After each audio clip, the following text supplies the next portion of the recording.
Bueno, muy buenos días. Muchas gracias por esta amable invitación a los residentes y a todos los docentes que han hecho posible este congreso.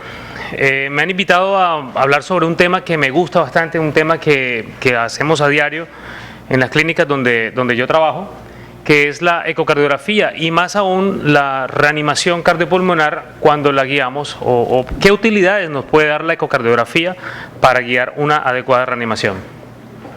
Entonces hablamos que existen diferentes comités y grupos que se han dedicado a la elaboración de guías y a las diferentes elaboración de protocolos que nos ayudan en la reanimación cardiopulmonar.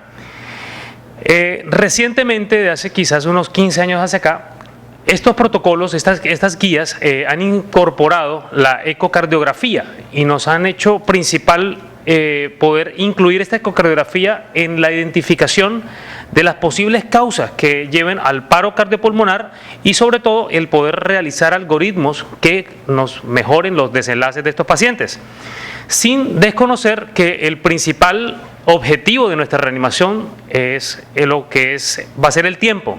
Nosotros no podemos reemplazar una adecuada reanimación, una reanimación vigorosa, por una reanimación de alta calidad, por una ecocardiografía. Pero sí, esta ecocardiografía nos puede ayudar a través de una ecocardiografía enfocada en ciertas patologías a identificar causas reversibles de paro cardiopulmonar. Estos son los diferentes protocolos que conocemos. Yo creo que ya ustedes han podido escuchar los diferentes protocolos. El protocolo FIL y el protocolo FIR son los que más se utilizan en reanimación cardiopulmonar. El protocolo FATE, este último que está acá abajo, es el protocolo que quizás más tenemos en contacto, quizás más conocemos, las personas más lo pueden detallar. Me gusta particularmente este protocolo FATE y este protocolo de la ACCP y de la Sociedad de la Reanimación de la Liga Francesa, porque utiliza estas vistas. Utiliza la vista paraesternal en eje corto y eje largo, la vista apical 4 cámaras, la vista subcostal y la vena cava inferior en su plano longitudinal. ¿Pero qué es esto? ¿Cuáles son estas vistas? Estas vistas son realmente muy fáciles de poder adquirir. Existen muchos cursos de FATE que quizás usted con un entrenamiento de 3 o 4 horas por lo menos puede tener acceso a sacar estas vistas, a reconocer estructuras, a conocer las diferentes partes que usted está evaluando. Esta es la vista paraesternal eje largo. En la paraesternal eje largo, nosotros tomamos el transductor, lo situamos a nivel del tercero o cuarto paso intercostal con línea paraesternal izquierda y el indicador va a ser apuntado hacia el hombro derecho del paciente. ¿Y qué vamos a obtener? Vamos a obtener, esto acá es la aurícula izquierda, esto es el ventrículo izquierdo, la válvula mitral, aquí está la válvula aórtica, la aorta ascendente y parte del ventrículo derecho. Esta imagen realmente casi no la utilizamos en reanimación, se utiliza principalmente para hacer medidas de fin de diástole, cuánto mide el ventrículo en fin de diástole, etc. Si nosotros giramos el transductor que estaba en el hombro derecho, ahora lo giramos hacia el hombro izquierdo, nos va a aparecer esta imagen. Esta vista es la paraesternal eje corto. La paraesternal eje corto es un corte transversal del ventrículo izquierdo. Es una muy buena imagen para poder evaluar principalmente función ventricular. De una manera muy global podemos decir, oye, este paciente puede tener una función ventricular conservada o tiene una función ventricular deteriorada. Estos son los músculos papilares, acá está el ventrículo derecho, también nos deja ver signos indirectos de falla de ventrículo derecho y nos deja ver, por ejemplo, territorios, más adelante lo mostraré, los territorios que irrigan las diferentes arterias coronarias. Este es el apical 4 cámaras. El apical 4 cámaras se encuentra en el ápice del corazón. Encontramos en el quinto espacio intercostal con línea axilar anterior, con el indicador apuntando hacia la izquierda del paciente. Encontramos esta imagen. Esto acá es el ventrículo izquierdo, acá ventrículo derecho, aurícula derecha, aurícula izquierda, septum interauricular, válvula mitral y válvula tricúspide. Es una imagen muy buena cuando uno quiere evaluar con los diferentes métodos Doppler explorar las válvulas, si uno quiere evaluar con el Doppler pulsado, continuo, pero bueno, esto requiere un entrenamiento un poco mayor. Y esta es la vista que realmente utilizamos más frecuente. Esta es la vista subcostal, es la más indicada en los pacientes que estamos en reanimación cardiopulmonar. La vista subcostal, usted ubica el transductor justamente debajo del apéndice sifoides, ligeramente hacia la izquierda del paciente con unos 10 grados de angulación y el indicador apuntando hacia la izquierda del paciente. Le va a aparecer esto, el 4 cámaras subcostal. En el 4 cámaras subcostal, este es el ventrículo izquierdo. Este es un paciente con una cardiopatía dilatada y una pobre función ventricular. Los anteriores pacientes son colegas que me han servido de modelos, o los residentes que rotan con nosotros, que los hacemos pasar de paciente. Este es el ventrículo izquierdo, esta es la aurícula izquierda, la válvula mitral, aquí se ven las cuerdas tendinosas. Este es el ventrículo derecho, aurícula derecha. Esta es una muy buena imagen para observar taponamiento cardíaco, para observar derrame pericárdico. Esto aquí parte del hígado, aquí los derrames se ubican de este lado, como les mostraré más adelante. Y esta es la vista de vena cava inferior. Desde la vista subcostal en eje largo, desplazamos hacia arriba longitudinalmente y nos sale esto. Esto es el hígado, esto es la cava inferior, aquí está la aurícula derecha, el septum interauricular. Esta es una vista muy buena para evaluar principalmente estado de volumen. Entonces, como se dan cuenta, la ecocardiografía tiene diferentes escenarios que se pueden utilizar para diagnosticar principalmente aquellas causas reversibles de paro cardíaco, en los cuales podemos diagnosticar taponamientos cardíacos, podemos diagnosticar hipovolemia, o podemos hacer una aproximación a identificar infarto agudo de miocardio o trombosis coronaria. Siempre esta ecocardiografía de emergencia debe ser realizada principalmente en la ventana subcostal, 4 cámaras. Y lo ideal es que en el mismo momento en el cual el reanimador está evaluando el pulso o el reanimador está evaluando el ritmo, en ese momento es que debemos nosotros, lo que hacemos en ecocardiografía, realizar la exploración para minimizar los tiempos, por estar explorando el paciente, no hacer una reanimación de alta calidad. Bueno, estas son imágenes de las principales patologías que uno encuentra en los pacientes que hacen paro. Este es un paciente que hace como 1 o 2 meses hizo paro en la Clínica de la Costa, y ya este es un periodo por reanimación casi inmediato. Esta es una vista paraesternal eje corto. Ustedes ven acá, este es el ventrículo izquierdo, por acá está el ventrículo derecho. Si nosotros buscamos la literatura, sabemos que este territorio acá, esta es la pared anteroseptal irrigado por la descendente anterior, esta pared lateral por la circunfleja principalmente, y este territorio de por acá es la pared inferior o inferoseptal, principalmente irrigada por la coronaria derecha. Si ustedes se dan cuenta, este paciente tiene una hipoquinesia muy marcada, muy marcada sobre todo esta zona. Este fue un paciente que se hizo una trombosis aguda del stent y se infartó y nos hizo paro, nos tocó reanimarlo, y bueno, y este va a ser el ejemplo que más adelante se lo mostraré. Entonces, ¿qué arteria va a ser principalmente acá? La descendente anterior. Entonces, pero ¿para qué nos sirve la ecocardiografía? Nos ayuda a evaluar la función ventricular. La función ventricular no es solamente fracción de eyección, también la podemos evaluar con otros métodos. Está el MAPSE, está lo que es el delta de presión sobre el delta de tiempo, el DPDT, lo que es el cambio de área fraccionar, la fracción de acortamiento. Hay un índice que se llama índice de TI, pero quizás el que más conocemos todos y con el que más estamos familiarizados es con la fracción de eyección. La fracción de eyección, visualmente, usted puede identificar si es una fracción de eyección buena, mala o regular, y se correlaciona con la fracción de eyección cuantitativa evaluada por el método de Simpson. Y a nosotros no nos interesa si el paciente tiene 25, tiene 27 o tiene 28 de fracción de eyección. Nos interesa simplemente, hey, está buena, está mala, está regular, y qué posible arteria puede estar comprometida. Este es otro ejemplo. Vemos acá a su izquierda cómo está esta función ventricular. ¿Cómo creen ustedes? Se ve muy buena, ¿verdad? Si ustedes miran, ponen los ojos aquí en todo el centro, ven que todas las paredes se engrosan, todas las paredes se acercan al punto medial. Entonces es una función ventricular muy buena. En cambio, este paciente se lo aseguro que no tiene más de 10% de fracción de eyección. Nosotros podemos hacer esto cuantitativo. Nosotros podemos congelar la imagen y mirar en diástole, esta imagen, mirar en diástole, mirar en sístole y tomar área o volumen de fin de diástole menos el volumen de fin de sístole sobre volumen de fin de diástole, y eso le dará la fracción de eyección. Pero como les digo, con simplemente tener mirar unas 10 pacientes de esto, ya uno puede más o menos utilizar o decir que este paciente puede tener mala función ventricular. Este es el patrón que utiliza el EcoFate para mostrarnos una falla de ventrículo izquierdo. Este es el plano subcostal 4 cámaras. Vemos acá el ventrículo izquierdo muy dilatado, poca contractilidad. Este es otro paciente en 4 cámaras. Ustedes me perdonarán que casi no me quedó las aurículas, pero quise enfocarme especialmente en el ventrículo izquierdo. Es un ventrículo muy remodelado, es un paciente con una enfermedad crónica, el ventrículo está bastante delgado, realmente no tiene más de 15 o 20% de fracción de eyección este paciente. Y este es una vista paraesternal eje largo, también con una pobre función ventricular.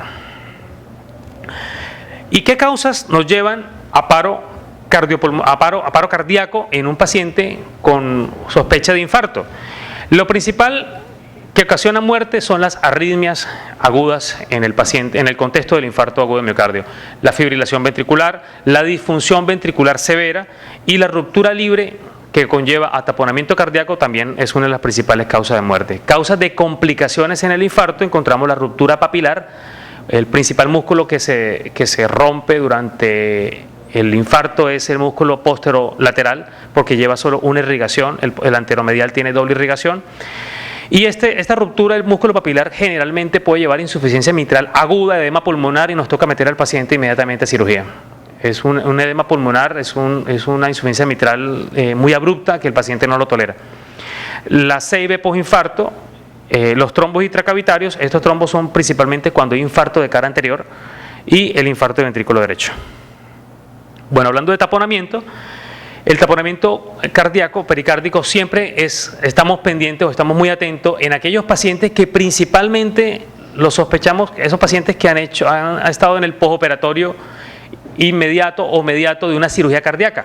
Aquellos pacientes que han sido llevados de hemodinamia, que le han colocado un marcapaso, también son pacientes que uno debe sospechar si hace paro, que hay que identificar si este paciente tiene o no tiene un taponamiento. La pericardiocentesis tiene un éxito del 90% en los pacientes que tienen este taponamiento de una manera aguda, con un bajo índice de complicaciones. ¿Cuáles son los hallazgos ecocardiográficos del taponamiento? Este es un paciente que tuvimos hace como un mes también. Este es un taponamiento muy severo. Los principales hallazgos son el colapso diastólico de la aurícula derecha y el ventrículo derecho.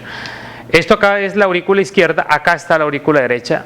Este es el ventrículo derecho y este es el ventrículo izquierdo. Noten ustedes cómo se colapsa totalmente esta aurícula derecha. Esta aurícula derecha, sí, se indenta totalmente. Este paciente nos llegó, aunque ustedes no lo crean, llegó consciente, despierto. Le estaban haciendo una pericardiocentesis porque tenía un derrame crónico y al parecer una perforación del corazón y nos llegó todavía consciente con bastante disnea. Le colocamos una línea arterial, lo intubamos vestido el paciente y lo pudieron abrir. Tenía casi 1,5 litros en el pericardio. Otro signo de taponamiento cardíaco es la plétora de la cava inferior.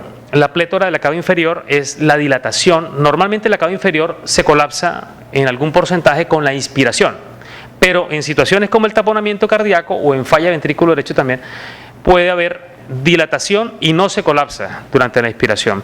Y este signo, que es el signo del swinging heart, que es simplemente muestra el corazón, un corazón balanceando, es un corazón como sobrenadando sobre la cantidad de sangre que está en el pericardio. Ventrículo bastante pequeño y todo esto acá es derrame pericárdico. Ese es el patrón que utiliza el EcoFate para mostrarles. Aquí casi no se nota, este es un subcostal 4 cámaras, pero vemos el derrame acá principalmente. Este es otro paciente que tuvimos hace algún tiempo, en el 2015. Dice acá, aquí tiene un derrame importante en el ventrículo izquierdo y miren ustedes acá la indentación de la aurícula derecha. Acá tenemos el paraesternal eje largo, acá vemos el derrame pericárdico, por acá también hay algo, no, este es el ventrículo derecho, pero aquí está el derrame pericárdico. Y este es el eje corto paraesternal, en la cual vemos el gran derrame que está circunscrito a todo el ventrículo izquierdo. La hipovolemia. La hipovolemia es otra situación, otra causa reversible de paro. La hipovolemia, los signos principalmente es encontrar un ventrículo izquierdo hiperkinético, una fracción de eyección alta, una fracción de eyección del 70%, del 80%, nos hace pensar que el paciente está hipovolémico. Hay otro signo que es el signo de kissing walls. Vemos cómo los músculos papilares prácticamente se besan entre ellos. Eso es un signo de hipovolemia. Las áreas, uno puede medir, uno puede ponerle pausa a esto acá, por acá, y yo puedo hacer un trazado acá de este área de fin de diástole del ventrículo izquierdo, y si es menor de 5.5 centímetros se podría correlacionar con hipovolemia, más sin embargo muchos estudios muestran que estas variables no son sino variables estáticas que tienen bajo predictor para hipovolemia. Lo que principalmente se utiliza son las variables dinámicas. También podemos correlacionar la presión venosa central con la ecocardiografía. Nosotros vemos que normalmente si encontramos una cava pequeña de 15 milímetros con un colapso inspiratorio de más de un 50%, como en este caso, ven ustedes la cava inferior, cómo se colapsa con la inspiración más de un 50%, seguramente la PVC la tiene entre 0 y 5 milímetros de mercurio. Pero si ven una cava como la que le mostré ahorita, dilatada, que no se colapsa, que mide más de 25 milímetros, es un paciente que no es respondedor de volumen, ya sea cual sea la causa, pero ese paciente no está hipovolémico, ese paciente no estaría hipovolémico. El tromboembolismo pulmonar. El tromboembolismo pulmonar es muy difícil verlo en la ecocardiografía. Uno ve hallazgos indirectos de tromboembolismo pulmonar, de TEP. Uno puede encontrar solamente en un 10% de los casos con ecocardiografía transesofágica el trombo en la arteria pulmonar, pero realmente para que haya un paro cardíaco se requiere un TEP masivo de que ocurra unas 2/3 partes de la vasculatura pulmonar. ¿Cuáles son los principales hallazgos indirectos? Son la dilatación del ventrículo derecho, dilatación del anillo de la tricúspide. Si ustedes notan acá, el septum interauricular totalmente desviado hacia la izquierda por la sobrecarga de presión que hay en el ventrículo derecho. Acá, esta es una imagen transgástrica, vemos cómo hay un signo que es el signo de la D. El septum interauricular se aplana totalmente, casi que se desvía hacia la izquierda. Esto es un fenómeno que se llama interdependencia ventricular. Se desvía totalmente a la izquierda, ocasionado por la falla ventrículo derecho, ya sea por hipertensión pulmonar o por el tromboembolismo. Estas son las únicas imágenes del libro que tengo. Esta imagen no es mía, gracias a Dios nunca he tenido un tromboembolismo y no lo he podido capturar en eco. Este es el tronco de la pulmonar de un paciente nuestro, un tronco de la pulmonar, esta es la pulmonar derecha, la aorta en eje corto y esta es la vena cava superior. Si ustedes notan acá, aquí hay un gran trombo en esta imagen del libro. Este es un plano bicavo, la cava superior, la cava inferior, la aurícula derecha, la aurícula izquierda, el septum interauricular y aquí vemos como un gran trombo en esta imagen. Pero esto realmente es solamente un 10% de los casos. En muy pocas veces uno puede ver trombos con la ecocardiografía. Uno puede encontrar, hay un par de signos descritos en la literatura, que es el signo de McConnell y el signo del 60-60. El signo de McConnell es algo muy global, algo muy genérico. Es simplemente algo de hipoquinesia difusa de la pared libre del ventrículo derecho con una hiperquinesia del ápex. Realmente hay muchos pacientes que presentan esto, o sea, no es un signo característico, pero si uno lo presenta en el contexto de un paciente en paro, muy probablemente pueda ser algo de tromboembolismo pulmonar.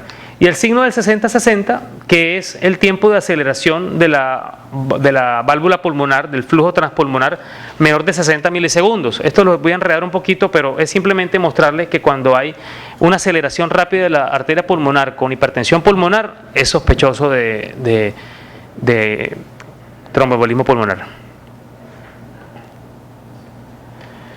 Esto es el patrón que utiliza el EcoFate para mostrar, ven ustedes aquí en el paraesternal eje largo, como el ventrículo derecho está bastante dilatado y en este que es el 4 cámaras.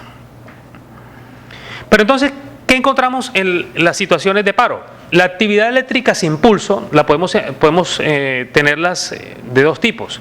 La actividad eléctrica sin pulso puede ser una actividad verdadera o una pseudoactividad eléctrica sin pulso. La diferencia es que en la actividad eléctrica sin pulso verdadera, el gasto cardíaco está ausente y los movimientos cardíacos durante la ecocardiografía son totalmente nulos, mientras que en la pseudoactividad eléctrica sin pulso se logra ver algo de movimiento valvular y algo de motilidad en el corazón, a pesar de que está en paro cardíaco. Este último tiene mejor pronóstico que el paciente que tiene una actividad eléctrica sin pulso verdadero.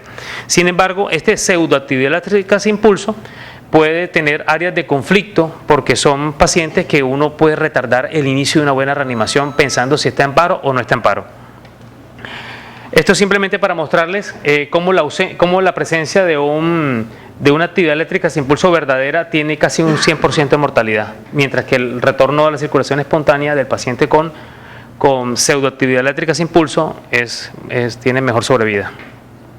En asistolia podemos encontrar algún tipo de movimientos valvulares. Este es un paciente que estaba en paro, miren ustedes la válvula mitral y la válvula tricúspide, cómo alcanza de moverse, y eso lo puede uno hacer pensar de que el paciente tenga circulación efectiva, y es simplemente para mostrarles que definitivamente el movimiento valvular no es sensible para mostrar paro cardíaco.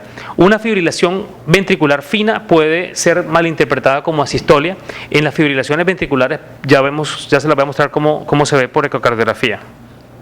Y también el ecocardio nos puede ayudar a poder tener o a poder dirigir un buen masaje cardíaco.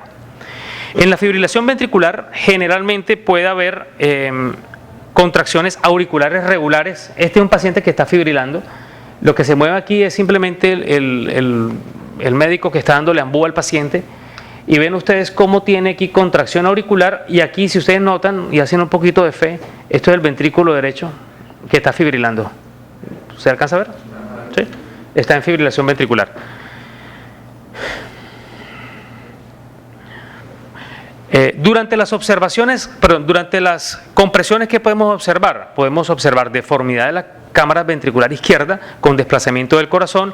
La válvula mitral tiende a cerrarse por la compresión sistólica y poco a poco va a haber una disminución progresiva del movimiento valvular. Asimismo, va a haber, con el pasar del tiempo, al minuto, a los 5, a los 10, a los 15 minutos, va a haber una disminución progresiva del volumen de fin de diástole del ventrículo izquierdo con un aumento del espesor de este ventrículo izquierdo. Esto es simplemente que el corazón se está volviendo más rígido. Y cada vez que se va volviendo más rígido, cada vez que va demorando más la reanimación, va a ser más difícil que este paciente tenga retorno a circulación espontánea. Entonces, ¿cómo podemos integrar la ecocardiografía a los protocolos del ACLS? Entonces, el FIR nos muestra que nosotros podemos identificar a aquellos pacientes que posiblemente pueden estar en periodo de periparo. Entonces, si usted tiene un paciente hipotenso o con disnea aguda severa o paciente cianótico, usted le puede solicitar un ecocardiograma antes de que haga paro. Y usted, a través de la vista subcostal, paraesternal y a vista apical 4 cámaras, va a identificar la motilidad del corazón. Si no tiene movimientos, usted tiene que considerar, ¿está taponado el paciente? El ventrículo derecho está más grande que el ventrículo izquierdo. Está asociado con infrallenado del ventrículo derecho y un estado hipercontráctil que me haga sospechar en hipovolemia. O simplemente tiene motilidad y esa motilidad es buena, mala, regular. Entonces, para aplicar el FIR o la ecocardiografía a la reanimación utilizamos 4 pasos. Primero, preparación paralelo a la reanimación. Entonces, una vez se identifique el paro cardíaco, los 2 reanimadores deben empezar como cualquier paciente la reanimación de alta calidad. Esta reanimación va a ser todo el mismo protocolo que ustedes han visto a lo largo de la mañana, 30×2, etc.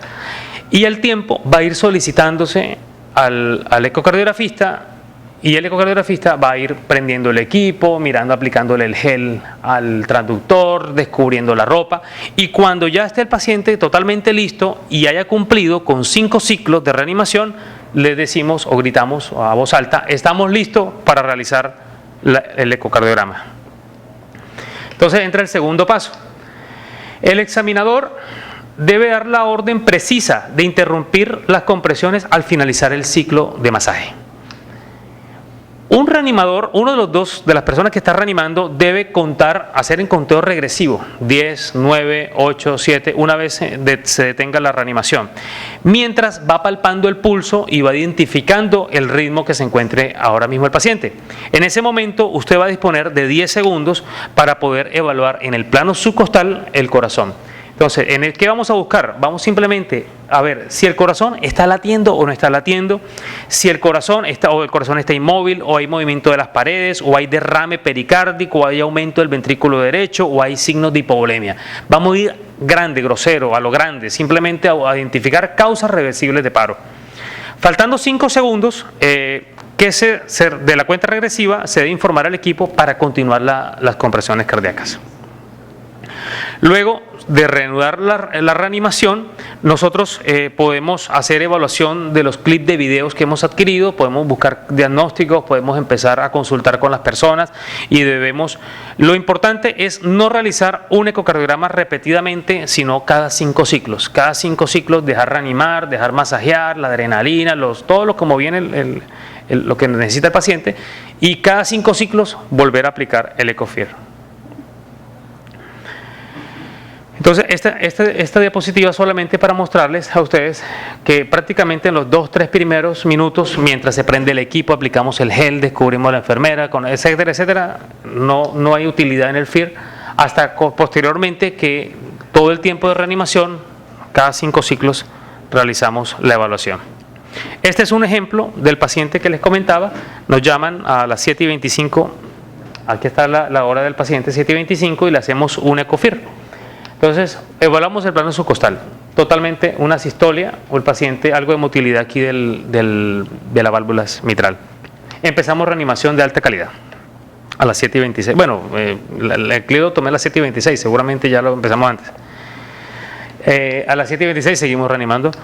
A las 7:30 ya empezamos a evaluar. Este es un intento de 4 cámaras, ustedes perdonarán, pero a veces por la urgencia uno no alcanza a tomar buenas imágenes. Este es un intento de 4 cámaras, ventrículo izquierdo, ventrículo derecho, aurícula derecha, y este es casi al mismo tiempo el subcostal 4 cámaras. Ya vemos algo de motilidad, sin embargo, esta es una actividad eléctrica sin pulso. El paciente sigue en choque, un choque profundo. Entonces, informamos al equipo, continúe reanimación, porque realmente el paciente está en actividad eléctrica sin pulso. Esa motilidad del corazón no es efectiva para generar un buen volumen sistólico. A las 7:34 ya vemos el corazón un poco y ya hacemos un buen 4 cámaras. ¿Y qué notan aquí ustedes? ¿Quién se atreve? Que este territorio del septum interventricular y el ápice está totalmente quieto. El paciente tuvo un infarto agudo del miocardio. Este es el paciente que les comenté que hizo una trombosis aguda del stent y se infartó, hizo un infarto agudo del miocardio. Este es un paraesternal eje largo. Seguimos con un choque muy profundo. Entonces ya la ecocardiografía nos ayuda simplemente a dirigir un poco la medicación, dirigir un poco el uso de vasopresores inotrópicos. Y ya a las 7:38 prácticamente ya el paciente, miren ustedes, comparen cómo ya tiene una buena contractilidad, ya el paciente ha recuperado poco a poco. Miren incluso la zona de infartada ya se está moviendo un poquito más, y definitivamente cuando hacemos el paraesternal en eje corto vemos esta disquinesia muy importante de la pared anteroseptal. En conclusión, la ecocardiografía en el periodo perirreanimación tiene varias utilidades. Antes de la reanimación, en pacientes con trauma penetrante, postoperatorio de cirugía cardíaca, hipotensión de causa desconocida, pacientes con disnea aguda severa, en el contexto de las complicaciones del infarto agudo de miocardio. En la reanimación, en el momento de paro, buscando causas de actividad eléctrica sin pulso, buscando sospecha de taponamiento, detención temprana de retorno a la circulación espontánea, o valorar el desempeño de la reanimación. Y en el postoperatorio, en el posparo inmediato, identificar las causas de hipotensión y adaptar la dosis de los vasopresores. Los 4 pasos que le comentaba, de las 4 fases de la reanimación y ecocardiografía, simplemente siempre con una adecuada comunicación con el equipo que está en reanimación. Bueno, muchísimas gracias.